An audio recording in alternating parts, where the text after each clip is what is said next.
তার চাহিদার কোনোদিন শেষ হবে না।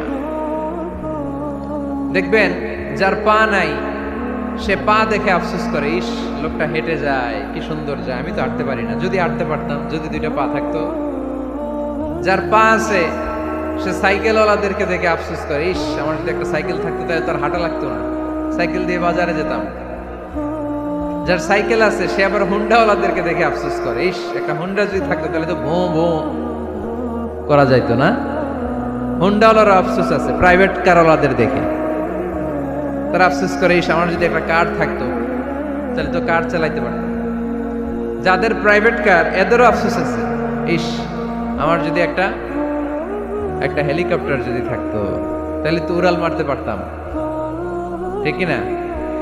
হেলিকপ্টারওয়ালাদেরও আফসোস আছে, আমার যদি একটা জেট প্লেন থাকতো, jet plane, private jet plane, prince Waleed বিন